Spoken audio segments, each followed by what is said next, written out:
In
this screencast, I'm going to demonstrate something called a perspective effect in Inkscape.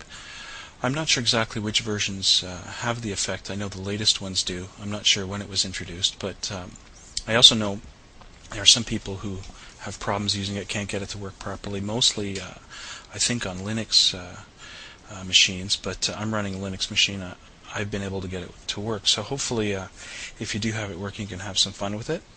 If you don't have it working, hopefully this will encourage you to maybe get on the mailing list and try and get the problems fixed or solved. So here we'll just demonstrate quickly a couple examples. First we'll do is a quick rectangle, say a rounded rectangle.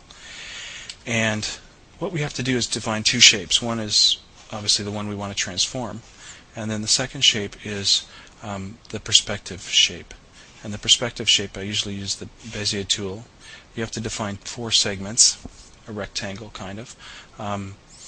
And generally it's the best idea to start at the bottom left. If you change the order that you create these 4 segments in, it tends to rotate the object when you do the transformation. So that'll be demonstrated probably in a second. But we'll start at the bottom left and we'll say define some kind of perspective shape. The other thing you have to make sure you do is that the path, the object you're going to transform has to be a path. It can't be a rectangle, a text object, or anything else. It has to be a path. So what you have to do is prepare the object, select it, and convert it into a path. So we'll do path, object to path.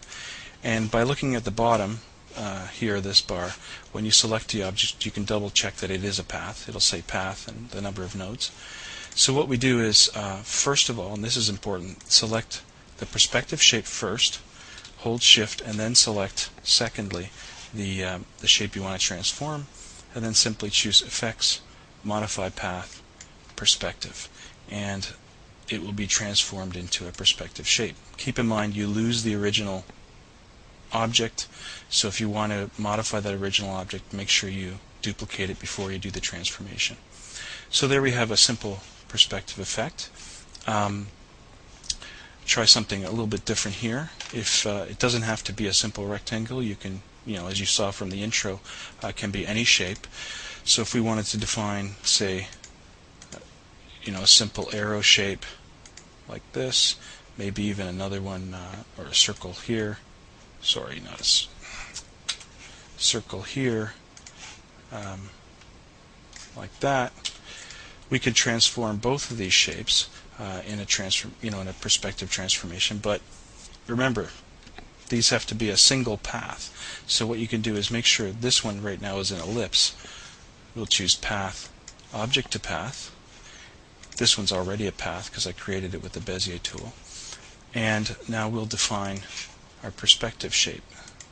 Say kind of an upwards perspective. Again, starting at bottom left. Actually, I'll demonstrate now if we started somewhere else, first of all. I started at the top left.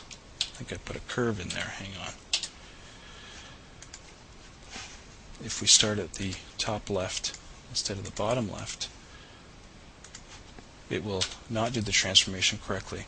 The other thing we have to do is make sure this is a single path. So what we can do is select the first path, select the second path by holding Shift, and then choose Path, Combine. Now we've made them one path. Note we lose the fill in one of the objects. Generally, once you do the transformation, you have to go back and correct all the colors and split the objects back into separate paths if you want to modify them. But anyways, now we have two path objects. Again, select the perspective shape first, then the one we want to transform, and then do effects, modify path, perspective, and you can see that's not what we wanted, right? Because we defined those nodes in the wrong order. So if we hit Control Z, get rid of that rectangle or that perspective shape, and now we'll start from the bottom left. Here, didn't quite close that properly. There. Select that one, select the second one, effects, modify path, and perspective. And now we get that shape in a perspective. Okay. One other example is text, which is always fun to do in perspective. So quickly do that here. And again, we can define the shape that we want with 4 nodes. See? Just defined it in the wrong order. Bottom left, and then clockwise. And again, both have to be paths. Right now, if we click on this, it's a text object, so again, convert it to a path first. So now we select it, and it is a path. Select the shape first, then the object, effects, modify path, perspective. Okay, so now we get kind of a dynamic effect. It could be quite useful. That's it. Ate up about a minute and a half of intro with this one. Had a little bit of fun doing that. Luckily, it only took a couple of takes. Thank God for my Wacom tablet. It was not done with the mouse. Hopefully, you enjoyed it and got some use out of it.